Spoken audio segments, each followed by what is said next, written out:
بسم اللہ الرحمن الرحیم۔ السلام علیکم میرے معزز صارفین۔ حضرت آسیہ علیہ السلام کا واقعہ۔ حضرت آسیہ نے اللہ تعالیٰ سے دعا مانگی، اے میرے پروردگار، میرے لیے جنت میں گھر بنا دے، مجھے فرعون اور اس کے برے عمل سے نجات بخش دے اور ظالم قوم سے چھٹکارا دلا دے۔ حضرت نوح علیہ السلام کے پوتے مصرام بن حام جس علاقے میں آباد ہوئے اس کا نام مصر پڑ گیا۔ یہاں قبطی قوم پروان چڑھی اور فرعونوں کی حکمرانی ہو گئی۔ پھر جب حضرت یوسف علیہ السلام مصر کے حاکم بنے تو ان کے والد حضرت یعقوب علیہ السلام اپنے باقی بیٹوں سمیت مصر منتقل ہو گئے اور گوشن کے علاقے میں آباد ہوئے۔ انہیں میں ایک قبیلہ بنی اسرائیل کے نام سے پکارا جاتا ہے۔ فرعون کو نجومیوں نے بتایا کہ بنی اسرائیل میں اللہ کا ایک نبی پیدا ہوگا جو تمہارے اقتدار کا خاتمہ کرے گا اور اسی کے ہاتھوں تمہیں موت آئے گی۔ فرعون نے اس خطرے سے بچنے کی پیش بندی یوں کی کہ بنی اسرائیل کو غلام بنا لیا اور ان سے گھٹیا اور ادنی کام کراتا۔ ان کے ہاں پیدا ہونے والے لڑکوں کو قتل کرا دیتا اور لڑکیوں کو زندہ رہنے دیتا۔ اسے معلوم نہ تھا کہ اللہ نے فیصلہ کر لیا ہے کمزوروں پر احسان کر کے اقتدار ان کے حوالے کرے۔ چنانچہ فرعون کو انجام تک پہنچانے والا بچہ بنی اسرائیل کے ہاں پیدا ہو کر رہا۔ حضرت موسیٰ علیہ السلام کے والد کا نام عمران اور والدہ کا ایارخا، اس نام کو یوقبت بھی کہا جاتا تھا۔ انہیں اندیشہ تھا کہ ظالم فرعون ان کے بچے کو پیدا ہوتے ہی مروا دے گا۔ ماں کو اللہ کی طرف سے پہلے ہی وحی آ گئی، بچے کو دودھ پلانا اور جب ان کی جان کو خطرہ ہو تو اسے دریا میں ڈال دینا اور ڈر یا اندیشہ نہ رکھنا۔ پھر ارشاد ہوا کہ اس نومولود کو صندوق میں رکھو، صندوق کو دریا میں ڈال دو تو دریا اسے کنارے پر ڈال دے گا، پھر اس صندوق کو میرا اور تمہارا دشمن فرعون اٹھا لے گا۔ حضرت موسیٰ کی والدہ کو یہ تسلی بھی دی گئی کہ ہم اس بچے کو تمہارے پاس لوٹا دیں گے اور اسے اپنے رسولوں میں سے بنائیں گے۔ ایارخا نے اللہ کے حکم کی پیروی کی، ساتھ ہی اپنی بڑی بیٹی کلثومہ یعنی روایات میں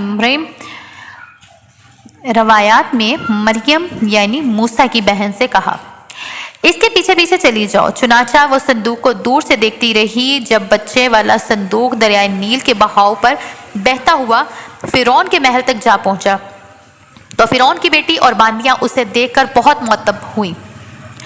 انہوں نے اسے دریا سے نکالا اور ملکہ آسیہ کو پیش کیا۔ انہوں نے صندوق کو ڈھکنا کھولا تو ایک خوبصورت بچے کو دیکھ کر بہت خوش ہوئی۔ فوراً بچے کو پالنے کا فیصلہ کر لیا۔ فرعون نے بچے کو قتل کرنے کا حکم دیا تو وہ آڑے آ گئی اور کہا، یہ بچہ میری اور تمہاری آنکھوں کی ٹھنڈک ہے، اسے قتل نہ کرو، ہو سکتا ہے یہ ہمیں فائدہ پہنچانے کا باعث بنے یا ہم سے اسے بیٹا بنا لے۔ فرعون نے کہا، مجھے اس کی ضرورت نہیں، ہو سکتا ہے تمہاری آنکھوں کی ٹھنڈک بن جائے، اس طرح موسیٰ کی جان بچ جائے گی۔ یہ خدائی اتفاق ہے کہ ملکہ آسیہ بنت مزاحم کا تعلق بھی بنی اسرائیل سے تھا، وہ دور کے رشتے میں حضرت موسیٰ کی پھپھو بھی لگتی تھی۔ اس کے بعد رحمت خداوندی کا ایک اور کرشمہ ہوا۔ اللہ کے حکم سے نومولود نے کسی بھی دائی کا دودھ پینے سے انکار کر دیا۔ ہم نے موسیٰ پر دائیوں کے دودھ حرام کر دیے۔ محل والوں نے ایسی عورت کی تلاش شروع کر دی جس کا دودھ اس بچے کو موافق آ جائے۔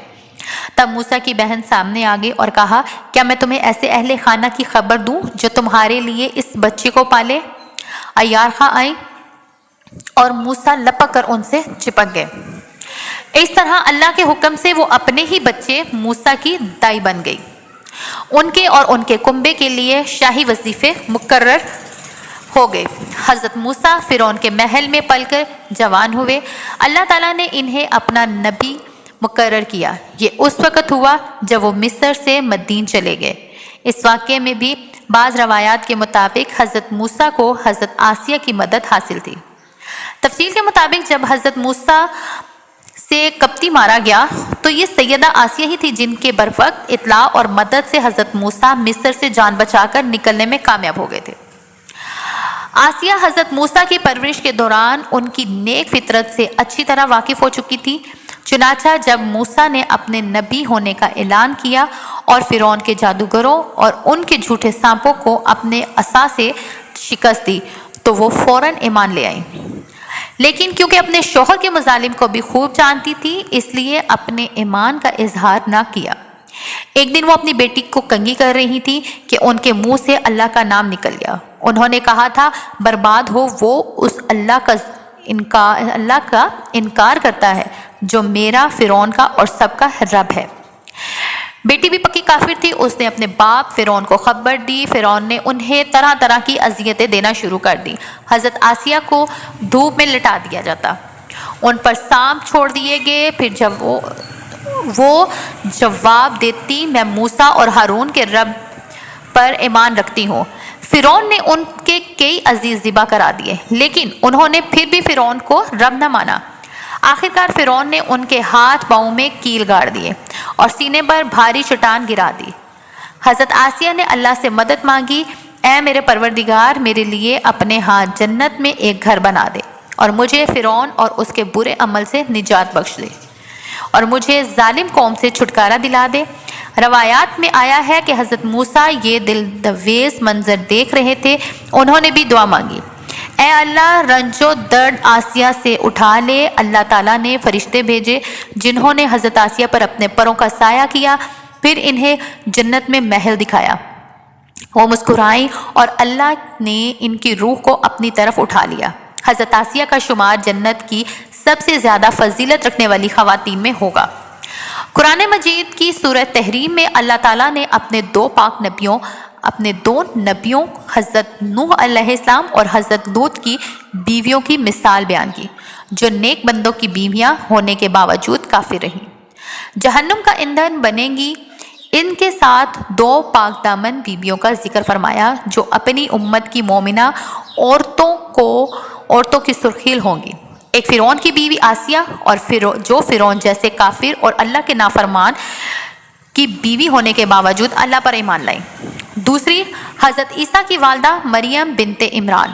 جب حضرت موسیٰ ایک طویل جدوجہد کے بعد غالب آئے تو رمیس انتقال کر چکا تھا اور ان کا بیٹا منفتح ثانی فرعون بن چکا تھا، اور وہی اپنے لشکر سمیت دریائے نیل میں غرق ہوا۔